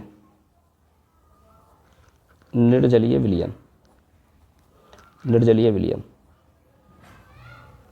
ठीक है, निर्जलीय विलयन। ये होता है हमारा non aqueous solution, AQUEOUS, aqueous solution, ठीक है दोस्तों, एक्वस सॉल्यूशन। इसमें क्या होता है, तो इस प्रकार के जो विलयन होंगे हमारे, उनमें हमारा जल जो होगा वो विलायक का कार्य नहीं करेगा, ठीक है, तो इनमें विलायक हमारा जल के रूप में नहीं होता है। तो ऐसे इसके जो एग्जाम्पल होंगे, ईथर है, इसका जो एग्जाम्पल बनेगा वो ईथर, ठीक है, इसके तो बहुत सारे एग्जाम्पल बन जाएंगे, ईथर, बेंजीन, ईथर हो गया, बेंजीन हो गया, ठीक है, कार्बन टेट्राक्लोराइड जिसको हम CCl4 कहते हैं, और इस प्रकार से एल्कोहल, ठीक है, एल्कोहल, जितने भी एल्कोहल पढ़ोगे आप, ये सब हमारे ऑर्गेनिक केमिस्ट्री के कंपाउंड हैं, सब वहाँ पढ़ेंगे हम इन चीज़ों को, ठीक है दोस्तों। तो ये सब हमारे क्या होंगे, निर्जलीय विलयन होंगे। इसमें जो विलयन हो, इसका जो होगा, ठीक है, इसमें जो विलायक होगा, विलायक दोस्तों, वो जल नहीं होगा, ठीक है, जल नहीं होगा, मतलब जल उसमें विलय का कार्य करेगा। तो और जो जलीय विलयन होते हैं उसमें विलायक जो होगा वो जल ही होगा, ठीक है दोस्तों। तो यहाँ तक हमने इस चीज़ को कवर किया है। मुझे उम्मीद है कि यहाँ तक आपने बहुत कुछ नया सीखा होगा, ठीक है। यदि वीडियो में कुछ नया सीखने को मिला हो, वीडियो अच्छी लगी हो, तो वीडियो को लाइक कर देना दोस्तों, चैनल को सब्सक्राइब कर लेना और अपने दोस्तों के साथ वीडियो को शेयर कर देना। देखिए काफ़ी मेहनत करी है आपके लिए इस वीडियो को प्रोवाइड कराने में, ठीक है, और हम इसी तरह की आपको मेहनत करते हुए वीडियो देते रहेंगे। यदि आपने हमारे चैनल को सब्सक्राइब नहीं किया है तो चैनल को सब्सक्राइब कर लो, क्योंकि हम आपको देंगे एक बेस्ट रिजल्ट, ठीक है, बोर्ड एग्जाम में, ठीक है दोस्तों। तो चलिए तब तक के लिए धन्यवाद, मिलते हैं हम नेक्स्ट वीडियो में। और नेक्स्ट वीडियो में जो हम लेकर आएंगे, आपको लेकर आएंगे विलयन की सांद्रता, ठीक है दोस्तों। नेक्स्ट वीडियो में जो हमारा टॉपिक रहेगा वो रहेगा विलयनों की सांद्रता को व्यक्त करने की विधियाँ, और जितनी भी विधियाँ होंगी हम, ठीक है, उसको हम वीडियो 2 में ही कवर करेंगे सभी को। वीडियो 2 में विलयन की सांद्रता, विलयन की सांद्रता, विलयन की सांद्रता। और यहाँ से हम लगभग आपका करीबन 4 से 8 नंबर का जो पेपर आता है आपका, वो सबसे ज़्यादा यहीं से आता है, ठीक है। जो बोर्ड का क्वेश्चन आता है वो विलयन की सांद्रता से ही रिलेटेड आता है। 4 से 8 नंबर के हम यहाँ आपके कम से कम बोर्ड के नंबर पक्के करा के जाएंगे इस वीडियो नंबर 2 में, ठीक है। तो यदि आपने अभी तक हमारे चैनल को सब्सक्राइब नहीं किया है तो चैनल को अभी सब्सक्राइब कर लें और बेल आइकन को भी ऑन कर लेना, ठीक है ना, उसको दबा करके बेल आइकन को ऑन कर लो, ताकि हमारी आने वाली जो वीडियो होगी उसका नोटिफिकेशन आपको मिल जाएगा और सबसे पहले आप अपनी वीडियो को देख सकेंगे, ठीक है दोस्तों। यदि आप हमारे चैनल से पहले से ही जुड़े हुए हैं तो मेरी एक आपसे रिक्वेस्ट रहेगी कि आप नोट्स ज़रूर बनाना, ठीक है दोस्तों, आप नोट्स ज़रूर बनाना।